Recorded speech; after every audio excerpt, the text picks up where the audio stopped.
Hi friends, welcome to Shami's kitchen. എല്ലാവർക്കും സുഖമാണല്ലോ. ഇന്ന് നമ്മൾ തയ്യാറാക്കുന്നത് ഒരുപാട് റെസിപ്പിയുടെ കൂടെ നമുക്ക് സൈഡായിട്ട് വെച്ച് കഴിക്കാൻ പറ്റുന്ന വളരെ ടേസ്റ്റി ആയിട്ടുള്ള നല്ലൊരു വെജ് കുറുമയാണ്. അപ്പോൾ ഇതിൻ്റെ ഡീറ്റെയിൽസ് ഒന്നും മിസ്സാകാതിരിക്കാൻ വേണ്ടിയിട്ട് എല്ലാവരും ഒന്ന് സ്കിപ്പ് ചെയ്യാതെ കണ്ടേക്കണം. കൂടെ തന്നെ നമ്മുടെ ഈ ഷമീസ് കിച്ചൻ ചാനൽ ഇതുവരെയും സബ്സ്ക്രൈബ് ചെയ്യാത്തവരുണ്ടെങ്കിൽ, അല്ലെങ്കിൽ ഇത് ആദ്യമായിട്ടാണ് കാണുന്നതെങ്കിൽ പ്ലീസ് ഒന്ന് സബ്സ്ക്രൈബ് ചെയ്തേക്കണേ. ആ തൊട്ടടുത്ത് കാണുന്ന ബെല്ലൈക്കനിൽ ഓൾ കൂടി ഒന്ന് മറക്കാതെ പ്രസ് ചെയ്തേക്കണം. എന്നാൽ ശരി, നമുക്ക് വേഗം വീഡിയോയിലേക്ക് പോകാം. നമ്മുടെ ഈ വെജ് കുറുമ തയ്യാറാക്കി എടുക്കാനായിട്ട് വളരെ സിമ്പിളാണ്. അപ്പോൾ അതിന് വേണ്ടിയിട്ട് ഞാനിപ്പോൾ ഒരു മിക്സിയുടെ ജാറൊന്നും എടുത്ത് വെച്ചിട്ടുണ്ട്. അപ്പോൾ അതിലേക്ക് നമുക്ക് ഫസ്റ്റ് ചേർത്ത് കൊടുക്കേണ്ടതാണ് ഇതുപോലെ ഒരു 1/2 കപ്പ് അളവിൽ ചിരകിയ തേങ്ങ എടുത്തിട്ടുണ്ട്. ഒരുപാട് നമുക്ക് ആവശ്യമില്ല, ഈ ഒരു അളവിൽ മാത്രം, വളരെ കുറച്ച് മാത്രം മതിയാവും. അപ്പോൾ നമുക്ക് ഈ ജാറിലേക്ക് ഒന്ന് ചേർത്ത് കൊടുക്കാം. പിന്നെ ഇനി നമുക്കിതിലേക്ക് വേണ്ടതാണ് ഇതുപോലെ ഒരു 3 ഗ്രാമ്പൂവും കൂടി. അപ്പോൾ അതും ചേർക്കുകയാണ്.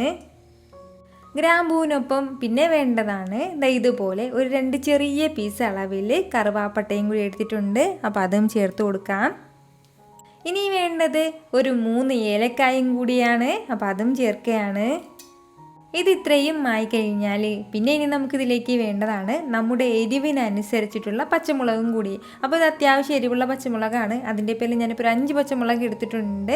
അപ്പോൾ എരിവ് കുറവാണെന്നുണ്ടെങ്കിൽ വേറെ നമ്മൾ കുറച്ചുകൂടി കൂടുതൽ പച്ചമുളക് ചേർക്കാം. കാരണം നമ്മൾ ഇതിലേക്ക് എരിവിനായിട്ട് വേറെ ഒന്നും ചേർക്കുന്നില്ല. ഈ പച്ചമുളകിൽ നിന്നും കിട്ടുന്ന എരിവാണ് നമ്മുടെ ഈ കറിക്കുള്ളത്. അതിൻ്റെ പേരിലാണ്. ഇത്രയും ആയിക്കഴിഞ്ഞാൽ പിന്നെ ഇനി നമുക്കിതിലേക്ക് വേണ്ടതാണ് ഇതുപോലെ ഒരു 1/2 ടീസ്പൂൺ അളവിൽ ചെറിയ ജീരകം കൂടി. അതുപോലെ തന്നെ പിന്നെ വേണ്ടതാണ് 1 ടീസ്പൂൺ അളവിൽ മുഴുവൻ പെരുംജീരകം കൂടി നമുക്ക് ആവശ്യമായിട്ടുണ്ട്. അതും ചേർത്ത് കൊടുക്കാം. പിന്നെ ഇനി നമുക്കിതിലേക്ക് വേണ്ടതാണ് കുറച്ച് അണ്ടിപ്പരിപ്പും കൂടി. ഈ ഒരളവിലാണ് ഞാൻ അണ്ടിപ്പരിപ്പ് ചേർത്ത് കൊടുക്കുന്നത്. നമുക്കൊരു 3-4 ചേർത്ത് കൊടുക്കാം. അല്ലാന്നുണ്ടെങ്കിൽ നന്നായിട്ട് കൂടുതൽ ഇഷ്ടമുള്ളവർക്ക് വീണ്ടും കുറച്ചും കൂടി അണ്ടിപ്പരിപ്പൊക്കെ ചേർത്ത് കൊടുക്കാം കേട്ടോ. അപ്പോൾ അണ്ടിപ്പരിപ്പ് ചേർത്ത് കൂടുതൽ കൊടുക്കും തോറും ആ കറിക്ക് നല്ലൊരു കൊഴുപ്പ് കിട്ടും. അതിന് വേണ്ടിയിട്ടാണ്. ഇനി വേണ്ട എന്താണെന്ന് വെച്ചാൽ ഇതിലേക്ക് ഒരല്പം മാത്രം, കുറച്ച് മാത്രം വെള്ളം കൂടി ചേർത്ത് കൊടുത്തിട്ട് നല്ലതുപോലെ നല്ല സ്മൂത്തായിട്ട് നമുക്ക് ഒന്ന് ബ്ലെൻഡ് ചെയ്തെടുത്തിട്ട് വരാം. ഞാനിപ്പോൾ ഇതുപോലെ നല്ല സ്മൂത്തായിട്ട് ഇതൊന്ന് ബ്ലെൻഡ് ചെയ്തെടുത്തിട്ടുണ്ട്. അപ്പോൾ ഇത്രയും ആയിക്കഴിഞ്ഞാൽ പിന്നെ ഇനി നമുക്ക് ബാക്കി കാര്യങ്ങളൊക്കെ ഒന്ന് പെട്ടെന്ന് തന്നെ ചെയ്തെടുക്കാം. ഒരു കുക്കർ ഒന്ന് അടുപ്പത്തേക്ക് വെച്ചിട്ട് അതൊന്ന് ചൂടായതിന് ശേഷം അതിലേക്ക് ഒരല്പം എണ്ണ ചേർത്ത് കൊടുക്കാം. എണ്ണ ഒന്ന് ചൂടായി വരുമ്പോഴത്തേക്കും അതിലേക്ക് നമുക്ക് ഇതുപോലെ ഒരു പീസ് അളവിലൊന്ന് വാഴയില ചേർത്ത് കൊടുക്കാം. കൂടെ തന്നെ ഇതുപോലെ ഒരു 1/2 ടീസ്പൂൺ അളവിൽ ഇഞ്ചി വെളുത്തുള്ളി പേസ്റ്റും കൂടി. ഇഞ്ചിയും വെളുത്തുള്ളി പേസ്റ്റിൻ്റെ കളറൊക്കെ ഒന്ന് ചെറുതായി ഒന്ന് മാറി തുടങ്ങുമ്പോഴത്തേക്കും പിന്നെ നമുക്കിതിലേക്ക് വേണ്ടതാണ് ഇതുപോലെ അത്യാവശ്യം വലിയൊരു സവാള ഞാൻ എടുത്തിട്ടുണ്ട്. ആ സവാള ചെറുതായിട്ടൊന്ന് അരിഞ്ഞിട്ട് അതും കൂടി നമുക്കിതിലേക്ക് ഒന്ന് ചേർത്ത് കൊടുക്കാം. അതിനുശേഷം ഇത് വീണ്ടും നമുക്ക് നന്നായിട്ടൊന്ന് വഴറ്റി കൊടുക്കാം. നമ്മുടെ ഈ സവാളയൊക്കെ ഒന്ന് വഴറ്റി കൊടുക്കുമ്പോഴത്തേക്കും അതിൻ്റെ കളറൊക്കെ നന്നായിട്ടൊന്ന് മാറി കിട്ടണം എന്നുള്ള ആവശ്യമില്ല. നല്ല രീതിയിലൊന്ന് വഴണ്ടി കിട്ടിയാൽ മാത്രം മതിയാവും. ഇപ്പോൾ തന്നെ നന്നായിട്ടൊന്ന് വഴണ്ടി കിട്ടിയിട്ടുണ്ട്. അപ്പോൾ ഇതുപോലെ ഒന്ന് വഴണ്ടി കിട്ടിക്കഴിഞ്ഞാൽ പിന്നെ ഇനി നമുക്കിതിലേക്ക് ചേർത്ത് കൊടുക്കേണ്ടതാണ്. ഞാനിപ്പോൾ ഇതിലേക്ക് കുറച്ച് ബീൻസ് എടുത്തിട്ടുണ്ട്. എന്നിട്ട് ഇതുപോലെ ഈ ഒരു രീതിക്ക് കുറച്ച് അത്യാവശ്യം വലിപ്പത്തിന് ഞാനൊന്ന് കട്ട് ചെയ്ത് എടുത്തിട്ടുണ്ട്. അത് നമുക്കിതിലേക്ക് ഒന്ന് ചേർത്ത് കൊടുക്കാം. ഒരുപാട് കൂടുതലായിട്ട് നമുക്ക് ആവശ്യമില്ല ഇതിലേക്ക്. അതുപോലെ തന്നെ പിന്നെ ഇനി നമുക്കിതിലേക്ക് വേണ്ടതാണ് കുറച്ച് ക്യാരറ്റും കൂടി. അത്യാവശ്യം ഒരു മീഡിയം സൈസിലുള്ള 2 ക്യാരറ്റ് എടുത്തിട്ടുണ്ട്. അപ്പോൾ അതും ചേർക്കുകയാണ്. അപ്പോൾ ഇതിലേക്ക് ചേർക്കുന്ന എല്ലാം ഈ ഒരു വലിപ്പത്തിന് ഇച്ചിരി സ്ക്വയറായിട്ട് ഒരു കട്ട പീസിനായിട്ട് ഒന്ന് കട്ട് ചെയ്തെടുക്കാൻ വേണ്ടി ശ്രദ്ധിക്കണം. അതായത് ഒന്ന് നീളത്തിന് അങ്ങനെ അരിഞ്ഞെടുക്കരുത്. ഇത്രയും ആയിക്കഴിഞ്ഞാൽ പിന്നെ ഇനി നമുക്കിതിലേക്ക് വേണ്ടത് ഒരു ഉരുളക്കിഴങ്ങും കൂടിയാണ്. അത്യാവശ്യം വലിയൊരു സൈസിൽ ഉരുളക്കിഴങ്ങ് എടുത്തിട്ട് ഇതുപോലെ ഒന്ന് അരിഞ്ഞെടുത്തിട്ടുണ്ട്. അതുപോലെ തന്നെ പിന്നെ ഇനി നമുക്കിതിലേക്ക് വേണ്ടത് പച്ചപ്പട്ടാണിയും കൂടിയാണ്. അപ്പോൾ ഇത് ഇത്രയും ചേർത്ത് കൊടുത്തതിന് ശേഷം നല്ല രീതിയിൽ വീണ്ടും ഒന്ന് വഴറ്റി കൊടുക്കണം. 1 മിനിറ്റ് ഒന്ന് ഹൈ ഫ്ലെയിമിൽ വെച്ചിട്ട് തന്നെ നമുക്ക് നല്ലതുപോലെ ഒന്ന് വഴറ്റി കൊടുക്കാവുന്നേ ഉള്ളൂ. ഇനിയിപ്പോൾ നമ്മളിതിലേക്ക് ചേർത്ത് കൊടുത്തിട്ടുള്ള വെജിറ്റബിൾസിൽ 1-2 ഇല്ലയെന്നുണ്ടെങ്കിലും പ്രശ്നമൊന്നുമില്ല. നമുക്കത് മാറ്റിയിട്ട് നമുക്ക് ഇതുപോലെ തന്നെ നമ്മുടെ വെജിറ്റബിൾ കുറുമ തയ്യാറാക്കി എടുക്കാവുന്നേ ഉള്ളൂ.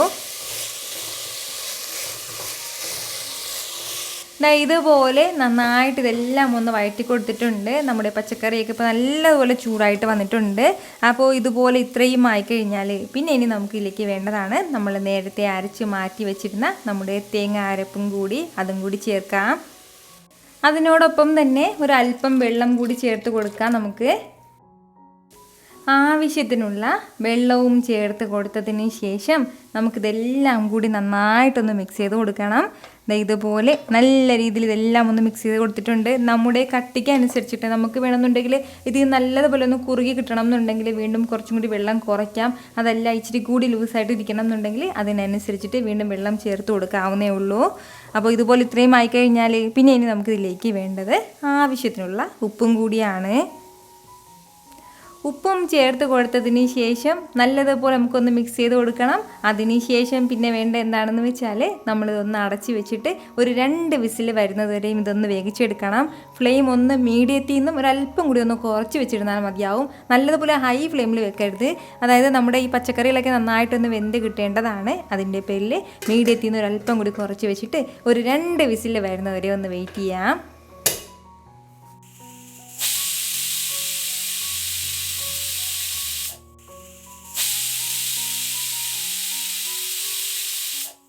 ഇതിപ്പോൾ 2 വിസിൽ വന്നിട്ടുണ്ട്. ഇത്രയും തന്നെ മതിയാവും. ഇനി നമുക്ക് ഫ്ലെയിം ഓഫ് ചെയ്ത് കൊടുക്കാം. ഇനി ഇതിലെ കംപ്ലീറ്റ് പ്രഷറും പോയതിന് ശേഷം നമുക്ക് തുറന്നെടുക്കാം.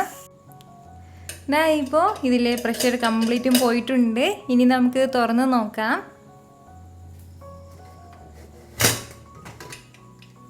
അപ്പോൾ ഇതിന് മുകളിലേക്ക് ഒരല്പം മല്ലിയിലയും കൂടി ചേർത്ത് കൊടുത്തിട്ട് പിന്നീട് നമുക്ക് നന്നായിട്ടൊന്ന് മിക്സ് ചെയ്ത് എടുത്താൽ മാത്രം മതിയാവും. നമ്മുടെ സൂപ്പർ ടേസ്റ്റി ആയിട്ടുള്ള വെജ് കുറുമ ഇവിടെ സൂപ്പറായിട്ട് റെഡി ആയിട്ടുണ്ട്. ചപ്പാത്തിയുടെ കൂടെയോ ദോശയുടെ കൂടെയോ റൊട്ടിയുടെ കൂടെയോ നമുക്കിഷ്ടമുള്ള എന്തിൻ്റെ കൂടെ വേണമെന്നുണ്ടെങ്കിലും നമുക്കിത് സൈഡായിട്ട് വെച്ച് കഴിക്കാവുന്നതാണ്. ഇത്രയും കട്ടിക്കാണ് നമ്മൾ തയ്യാറാക്കി എടുത്തിട്ടുള്ളത്.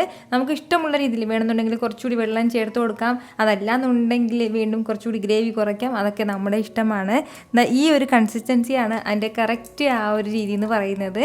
അപ്പോൾ ഇതുപോലെ എല്ലാവരും വെജ് കുറുമയൊക്കെ തയ്യാറാക്കി നോക്കിയിട്ട് ചപ്പാത്തിയുടെ റൊട്ടിയുടെ ദോശയുടെ അപ്പത്തിൻ്റെ കൂടെ നല്ല ബെസ്റ്റ് കോമ്പിനേഷനാണ് കേട്ടോ. അപ്പോൾ അതിൻ്റെ കൂടെയൊക്കെ ട്രൈ ചെയ്ത് നോക്കിയിട്ട് നിങ്ങളുടെ ഫീഡ്ബാക്ക് എനിക്ക് മറക്കാതെ ഒന്ന് അറിയിക്കണം. കാരണം നിങ്ങളുടെ ഫീഡ്ബാക്ക് കാണുമ്പോഴായിരിക്കും അത് മറ്റുള്ളവർക്കും തയ്യാറാക്കി നോക്കണം എന്നുള്ളൊരു പ്രചോദനം ഉണ്ടാകുന്നത്. അപ്പോൾ ഈ വീഡിയോ ഇഷ്ടമായാൽ എല്ലാവരും ഇതൊന്ന് ലൈക്ക് ചെയ്യാനും കൂടെ തന്നെ നിങ്ങളുടെ ഫ്രണ്ട്സിനും ഫാമിലിക്കും എല്ലാവർക്കും ഒന്ന് ഷെയർ ചെയ്ത് കൊടുക്കാനും മറക്കരുത്. വീണ്ടും നല്ലൊരു ഷാർ വീഡിയോ ആയിട്ട് ഞാൻ വരുന്നതായിരിക്കും. അതുവരേക്കും എല്ലാവരും ഹാപ്പി ആയിട്ടിരിക്കുക, സന്തോഷമായിട്ടിരിക്കുക, എല്ലാവരും സേഫ് ആയിട്ടിരിക്കണം. Take care friends.